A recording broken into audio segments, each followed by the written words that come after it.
Theatre తొక్కిసలాట ఘటనపై ఎట్టకేలకు AP deputy CM Pawan Kalyan స్పందించారు. అయితే ఈ ఘటనలు గోరుతో పోయేదాన్ని గొడ్డలి దాకా తెచ్చుకున్నారంటూ ఆయన వ్యాఖ్యానించారు. ఘటన జరిగిన వెంటనే అల్లు అర్జున్ సంబంధించిన ఫ్యామిలీ మెంబర్స్ లేదా స్టాఫ్ మెంబర్స్ ఎవరో ఒకరు వెళ్ళి అటు బాధిత కుటుంబానికి భరోసా కల్పించాల్సి ఉండేనని, అయితే అలా చేయలేదని ఆయన అభిప్రాయపడ్డాడు. ఇక రేవంత్ రెడ్డి విషయానికి వస్తే రేవంత్ రెడ్డి ఒక గొప్ప నాయకుడైన కింది నుంచి ఎదిగారంటూ కూడా పవన్ చెప్పుకొచ్చారు. ఇక రేవంత్ రెడ్డి తీసుకున్న టికెట్ల పెంపు నిర్ణయం వల్లే పుష్ప 2కు కలెక్షన్లు పెరిగాయని, దానికి రేవంత్ రెడ్డి తను సీఎంగా తన పని తాను చేసుకుంటూ పోతున్నాడంటూ కూడా ఆయన పవన్ కళ్యాణ్ చెప్పుకొచ్చాడు. ఇక మరోవైపు చూసుకుంటే పోలీసులు కూడా ప్రజల భద్రత గురించి ఆలోచిస్తారు తప్ప వాళ్ళకు ప్రజల భద్రతనే ముఖ్యం, తర్వాతే మిగతా ఏదైనా అని కూడా ఈ విషయంలో పోలీసుల తప్పు కూడా ఎటువంటిది లేదంటూ కూడా అటు పవన్ కళ్యాణ్ చెప్పడం ఇప్పుడు కొంచెం ఆసక్తిగా మారింది.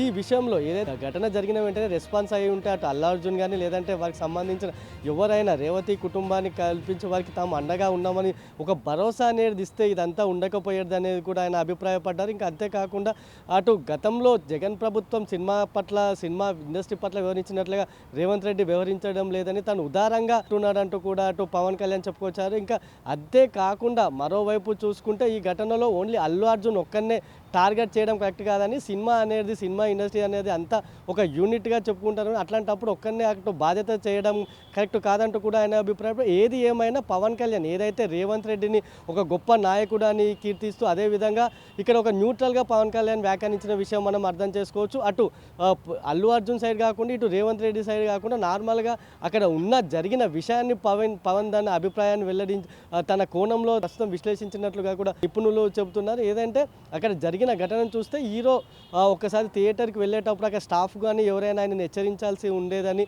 అదేవిధంగా అక్కడ ఘటన జరిగిన తర్వాత కూడా టీంలోని ఎవరైనా ఒకరు అల్లు అర్జున్ అలర్ట్ చేయాల్సి ఉండేదని కూడా ఆయన పవన్ కళ్యాణ్ అభిప్రాయపడ్డాడు. ఇక చూసుకుంటే గతంలో బీఆర్ఎస్ కానీ బీజేపీ లీడర్లు కానీ అటు అల్లు అర్జున్ విషయంలో అటు ప్రభుత్వంపై రేవంత్ రెడ్డి తీరుపై తీవ్రంగా మండిపడిన దాఖలాలు ఉన్నాయి. ఇప్పటికే ఎంతోమంది అటు నేషనల్ నుంచి ఇటు స్టేట్ వరకు ఎంతోమంది నేతలు అటు రేవంత్ రెడ్డి సహా ప్రభుత్వ నిర్ణయాన్ని తప్పుపడ్డారు. కానీ పవన్ కళ్యాణ్ మాత్రం ఇక్కడ ఎవరిని తప్పుపట్టకుండా అటు ప్రభుత్వ పరంగా సీఎం చేసింది కరెక్టే అంటూ కూడా ఇటు చిన్న విషయాన్ని పెద్దగా చేసుకున్నారు. ముందే అటు వెళ్ళి బాధిత కుటుంబానికి పరామర్శిస్తే ఇదంతా ఉండకపోయేది అంటూ కూడా అల్లు అర్జున్కు స్తుతిమెత్తగా చెప్పినట్లు కూడా తెలుస్తుంది. ఇంకా ఇదే విషయాలు కాకుండా భవిష్యత్తులో సినిమా ఇండస్ట్రీకి సంబంధించి బాగుండాలని, దీనికి సంబంధించి అటు రేవంత్ రెడ్డి ప్రభుత్వం కూడా బాగా పనిచేస్తుందంటూ కూడా పవన్ కళ్యాణ్ చెప్పడం, ఇక దీనిపై అటు ప్రస్తుతం పవన్ కళ్యాణ్ వ్యాఖ్యలు ఏవైతున్నాయో ఇండస్ట్రీలో చర్చానీయాంశంగా మారాయి. దీనిపై అటు అల్లు అర్జున్ టీం నుంచి ఏ విధంగా స్పందిస్తారు అనేది కొంత ఆసక్తిగా మారింది. అయితే అది ఏ విధంగా స్పందిస్తారు అనేది వేచి చూడాల్సిన పరిస్థితి ఉంది.